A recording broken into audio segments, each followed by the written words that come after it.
اعوذ باللہ من الشیطان الرجیم، بسم اللہ الرحمن الرحیم۔ مدنی الہ یوٹیوب میں خوش آمدید۔ السلام علیکم ناظرین، آج ایک اور عمل کے ساتھ آپ کی خدمت میں حاضر ہوں۔ ناظرین، آج ہم بتائیں گے اولاد ہونے کے لیے مریم بوٹی کا استعمال کیسے کریں گے اور اس کے فائدے کیا کیا ہیں۔ مریم بوٹی کا استعمال بے اولادی میں ہوتا ہے۔ اس بوٹی کو نبی بوٹی بھی کہا جاتا ہے۔ یہ بوٹی بنجر اور صحرائی علاقے میں پائی جاتی ہے۔ اس کی شکل خشک گھاس کی طرح ہوتی ہے جو مدینہ میں مختلف خواتین فروخت کرتی نظر آتی ہیں۔ اس بوٹی کو کھانے سے بے اولادی کا مسئلہ حل ہو جاتا ہے۔ اس بوٹی کو دو طرح کی خواتین استعمال کر سکتی ہیں، ایک وہ جن کی اولاد نہیں ہوتی، دوسری وہ جن کو نارمل ڈیلیوری کی ضرورت ہوتی ہے۔ وہ مریم بوٹی کا اگر صحیح استعمال کریں تو انشاءاللہ اس سے ضرور فائدہ اٹھا سکتی ہیں۔ اس کا طریقہ بتانے سے پہلے میری دعا ہے اللہ پاک سے کہ تمام مسلمان بے اولادوں کو اولاد عطا فرمائے۔ اللہ پاک جن کو بیٹیاں دی ہیں ان کو نیک صالح بیٹے بھی عطا فرمائے، جن کو بیٹے دیے ہیں ان کو نیک صالح بیٹیاں بھی عطا فرمائے۔ اللہ پاک اپنے پیارے حبیب حضرت محمد صلی اللہ علیہ وآلہ وسلم کے صدقے تمام مسلمان بے اولادوں کو نیک اولاد عطا فرمائے۔ اللہ پاک سب کی خالی جھولی اولاد کی نعمت سے بھر دے، آمین۔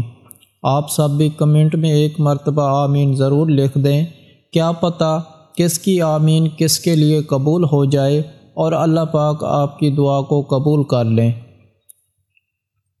ناظرین، سب سے پہلے ہم بات کر لیتے ہیں کہ مریم بوٹی ڈیلیوری کے دوران کیسے فائدہ مند ثابت ہوتی ہے۔ اس کے استعمال سے ڈیلیوری کے وقت ہونے والے درد کو کم کیا جا سکتا ہے۔ جب ڈیلیوری کے درد سٹارٹ ہوتے ہیں تو مریم بوٹی کے استعمال سے ہونے والی تکلیف میں کمی واقع ہوتی ہے۔ اس کا استعمال کافی آسان ہے۔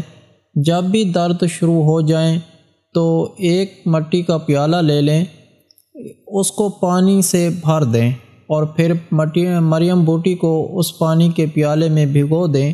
اس کو تھوڑی دیر پڑا رہنے دیں۔ کچھ دیر بعد یہ بوٹی پھیلنا شروع ہو جائے گی۔ جب بوٹی پھیل جائے تو اس کا پانی تھوڑا تھوڑا کر کے پئیں۔ آپ پانی کو آپ ایک کپ کی مدد سے بھی پی سکتے ہیں اور تب تک تھوڑا تھوڑا پیتے رہیں جب تک بچے کی ڈیلیوری نہیں ہو جاتی۔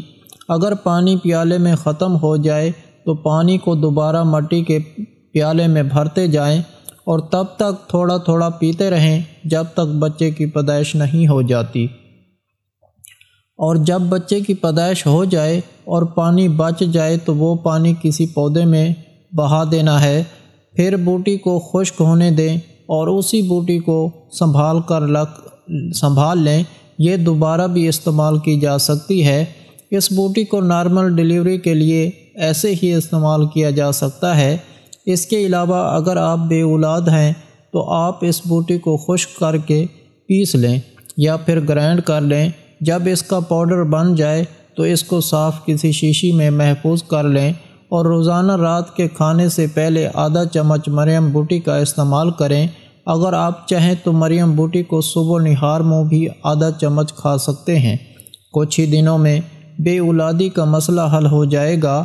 اگر آپ اس کے کھانے کے ساتھ ساتھ سورۃ اخلاص کا بھی ورد کرتے رہیں جو کہ آپ نے 21 دفعہ پڑھنی ہے تو یہ اور بھی بہتر ہے۔ اس بوٹی کو صرف خواتین ہی کھائیں اور اس کا پانی صرف خواتین ہی استعمال کریں۔ ناظرین، اگر آپ لوگوں کو آج کا عمل پسند آیا ہو تو پلیز میرا چینل مدنی علاج کو سبسکرائب کریں اور ویڈیو کو لائک کریں اور اپنے دوستوں رشتہ داروں کے ساتھ شیئر کریں۔ اجازت چاہتا ہوں، اگلی ویڈیو تک اللہ حافظ۔ صلو علی الحبیب صلی اللہ تعالی علی محمد۔